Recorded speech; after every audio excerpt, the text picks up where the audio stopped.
Hello and/or welcome back. Last week we talked about older siblings or older children in the home and the new baby.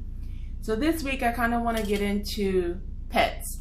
Now, I'm not as familiar with the more exotic animals like birds and reptiles and things of the sort, but as far as standard cats and dogs, I do have a few tips that I can give on how to safely introduce your new baby to your pet. So first things first, after delivery, if there's an outfit that baby has worn before you go home, have someone that the pet likes to take that outfit to the pet. The reason I say someone that the pet likes is because you want that positive attitude that the pet has towards the person to kind of carry over into the new smell that's being introduced to them. So have them go over, just kind of have them introduce this new smell, this new article of clothing that has baby scent all over it, so that the pet can get familiar and used to it. You don't want to introduce treats during this time because you don't want the pet to associate treats with the smell and then lead to biting baby once baby's home.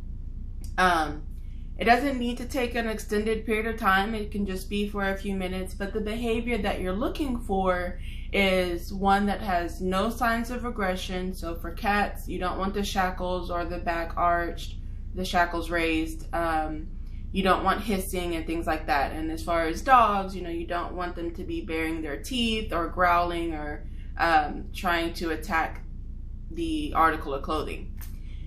So if mom happens to be the person that the pet likes, one thing that I have heard to help is when you guys get home, have dad stay in the car with the baby, of course, with the AC running and things like that, and have mom go in with that same article of clothing and do the same steps.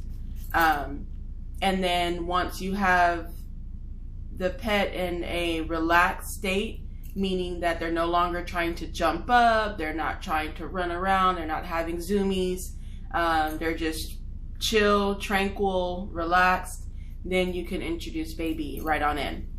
So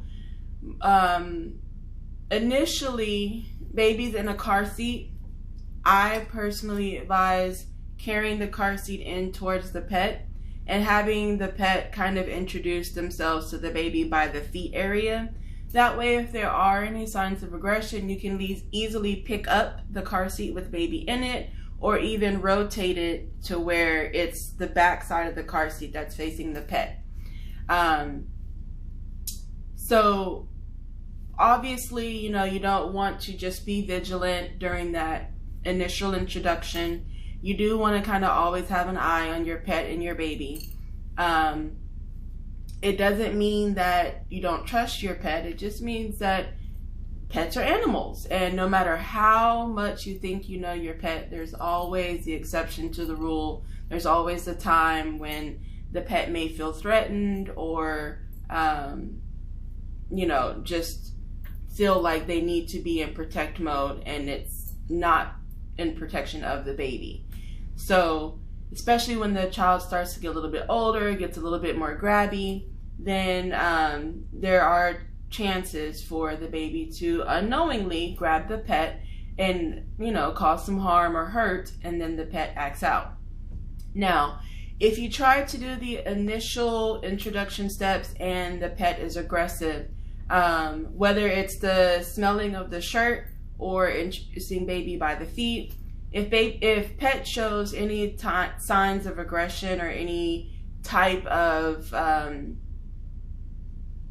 feelings other than calm, then you want to go ahead and separate, obviously, pet and baby. Put pet in either the crate or the cage or another room that they can't get out of, because some pets are smart and they know how to turn the handle of the door to get out, and you don't want the pet to sneak up on you while you're getting your baby settled.